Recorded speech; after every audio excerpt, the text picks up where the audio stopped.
بسم اللہ الرحمن الرحیم۔ گروتھنگ چینل دیکھنے والے معزز ناظرین گرامی السلام علیکم۔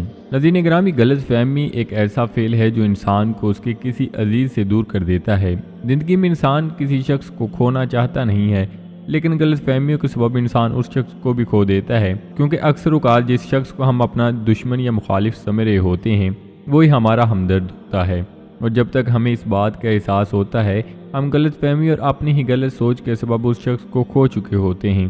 دوستو، آج کی اس ویڈیو میں ہم آپ کے ساتھ ایک نوجوان لڑکی کا ایک ایسا سچا واقعہ شیئر کرنے جا رہے ہیں جو ایک یونیورسٹی میں زیر تعلیم تھی، اور جب وہ اپنے کلاس کے لڑکے کے پاس اس کے گھر چلی گئی تو وہاں کیا ہوا سن کر آپ بھی چونک جائیں گے۔ یہ واقعہ مکمل جاننے کے لیے ویڈیو کو سکپ کیے بغیر آخر تک لازمی دیکھیے گا، اور نئے آنے والے دوستوں سے گزارش ہے کہ چینل کو ضرور سبسکرائب کر لیں اور ساتھ لگے بیل آئیکن پر لازمی کلک کر دیں تاکہ مستقبل میں اپلوڈ ہونے والی ویڈیوز کا نوٹیفیکیشن آپ تک بر وقت پہنچتا رہے۔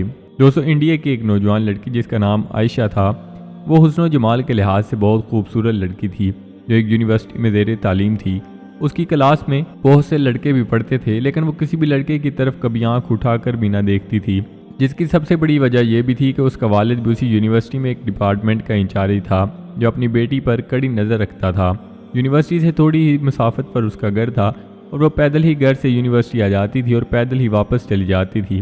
ایک دن یونیورسٹی سے چھٹی ہوئی اور وہ اکیلی گھر کی جانب چل پڑی۔ اب یونیورسٹی سے تھوڑا ہی دور گئی تھی کہ اچانک تیز بارش شروع ہو گئی اور اس قدر آندھی چل پڑی کہ پیدل چلنا مشکل ہو گیا۔ اب وہ کسی پناہ کی تلاش میں تھی۔ اس نے ایک گھر کا دروازہ کھٹکھٹایا۔ ایک نوجوان باہر آیا جو عائشہ کا کلاس فیلو تھا۔ اس نے بھی عائشہ کو پہچان لیا اور اندر آنے کا کہا۔ عائشہ بھیگ چکی تھی۔ اس نوجوان نے عائشہ کو ایک ٹاول دیا تاکہ وہ خود کو خشک کر سکے۔ اسی دوران وہ چائے بنا کر لے آیا۔ دونوں بیٹھ کر چائے پینے لگے۔ عائشہ نے تجسس سے پوچھا کہ کیا آپ کے علاوہ اس گھر میں کوئی بھی نہیں رہتا؟ تو اس نے بتایا کہ میں دوسرے شہر سے یہاں پر تعلیم کے حصول کے لیے آیا ہوں، اور میں نے یہ گھر کرائے پر لیا ہے، اس لیے میں اکیلا ہی یہاں پر رہتا ہوں۔ کافی دیر باتیں کرتے رہے، لیکن بارش باہر کم ہونے کا نام نہ لے رہی تھی۔ اس نوجوان نے اپنا ہیٹر اٹھایا اور دوسرے کمرے میں رکھ دیا اور عائشہ کو وہاں پر آرام کرنے کا کہا، اور خود دوسرے کمرے میں چلا گیا۔ عائشہ کو سردی بھی لگ رہی تھی، لیکن ہیٹر سے جب کپڑے بھی خشک ہو گئے اور کمرہ گرم ہونے کے سبب عائشہ کو پتہ نہ چلا کہ وہ کب گہری نیند سو گئی۔ اسی دوران وہ نوجوان ہیٹر لینے کمرے میں داخل ہوا تو اسے یہ بستر پر سوئی ہوئی لڑکی جنت کی حوروں کی سردار لگی۔ وہ ہیٹر لیتے ہی فوراً کمرے سے باہر نکل گیا، لیکن شیطان جو کہ اسے گمراہ کرنے کے موقع کی تلاش میں تھا اسے وسوسے دینے لگا۔ اس کے ذہن میں لڑکی کی تصویر خوبصورت بنا کر دکھانے لگا۔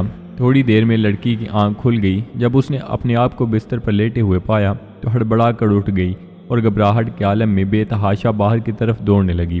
اس نے برآمدے میں اسی نوجوان کو بے ہوش پایا۔ وہ انتہائی گھبراہٹ کے عالم میں گھر کی طرف دوڑنے لگی اور پیچھے مڑ کر بھی نہ دیکھا، یہاں تک کہ اپنے گھر پہنچ کر باپ کی گود میں سر رکھ دیا جو کہ پوری رات اسے شہر کے ہر کونے میں تلاش کر رہا تھا۔ اس نے باپ کو تمام واقعات سنا دیے اور اسے قسم کھا کر کہا کہ میں نہیں جانتی جس سرسا میری آنکھ لگی کیا میرے ساتھ ہوا، کچھ نہیں پتا۔ اس کا باپ انتہائی غصے کے عالم میں اٹھا اور یونیورسٹی پہنچ گیا۔ اس دن غیر حاضر ہونے والے طلبہ کے بارے میں پوچھا تو پتہ چلا کہ ایک لڑکا شہر سے باہر گیا ہے اور ایک بیمار ہے، ہسپتال میں داخل ہے۔ باپ ہسپتال پہنچ گیا تاکہ اس نوجوان کو تلاش کرے اور اس سے اپنی بیٹی کا انتقام لے سکے۔ ہسپتال میں اس کی تلاش کے بعد جب اس کے کمرے میں پہنچا تو اسے اس حالت میں پایا کہ اس کی دونوں ہاتھوں کی انگلیاں پٹیوں سے بندھی ہوئی تھیں۔ اس نے ڈاکٹر سے اس مریض کے بارے میں پوچھا تو ڈاکٹر نے بتایا جب یہ ہمارے پاس لایا گیا تو اس کے دونوں ہاتھ جلے ہوئے تھے۔ باپ نے نوجوان سے کہا کہ تمہیں اللہ کی قسم ہے مجھے بتاؤ کہ تمہیں کیا ہوا ہے۔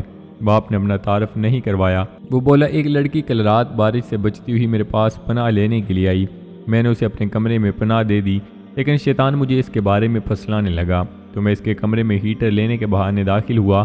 وہ سوئی ہوئی لڑکی مجھے جنت کی حور لگی۔ میں فوراً باہر نکل آیا، لیکن شیطان مجھے مسلسل اس کے بارے میں پھسلاتا رہا اور غلط خیالات میرے ذہن میں آتے رہے۔ تو جب بھی شیطان مجھے برائی پر اکساتا میں اپنی انگلی آگ میں جلاتا تاکہ جہنم کی آگ اور اس کے عذاب کو یاد کروں اور اپنے نفس کو برائیوں سے باز رکھ سکوں، یہاں تک کہ میری ساری انگلیاں جل گئیں اور میں بے ہوش ہوں۔ مجھے پتہ نہیں چلا کہ میں ہسپتال کیسے پہنچا۔ یہ باتیں سن کر باپ بہت حیران ہوا۔ بلند آواز سے چلایا، اے لوگو، گواہ رہو، میں نے اس پاک سیرت لڑکے سے اپنی بیٹی کا نکاح کر دیا ہے۔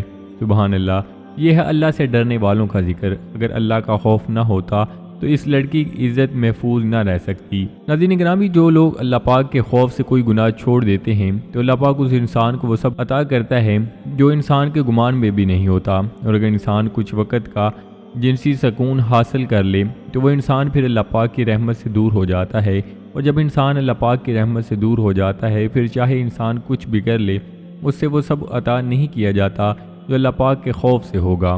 اللہ پاک سے دعا ہے کہ اللہ پاک ہم سب کو گناہوں سے بچ کر اور صراط مستقیم پر چل کر زندگی بسر کرنے کی توفیق عطا فرمائے، آمین۔ تو جی ناظرین، یہ تھی ہماری آج کی ویڈیو۔ امید کرتے ہیں آپ کو ضرور پسند آئی ہوگی۔ ویڈیو کو لائک کر کے دوستوں کے ساتھ شیئر کرنا مت بھولیے گا، اور نئے آنے والے دوستوں سے گزارش ہے کہ چینل کو ضرور سبسکرائب کر لیں اور ساتھ لگے بیل آئیکن پر لازمی کلک کر دیں تاکہ مستقبل میں اپلوڈ ہونے والی ویڈیوز کا نوٹیفیکیشن آپ تک بر وقت پہنچتا رہے۔ تو جی ناظرین، ملتے ہیں ایک نئی ویڈیو کے ساتھ۔ اپنا بہت سارا خیال رکھیے گا، دعاؤں میں یاد رکھیے گا۔ اللہ نگہبان۔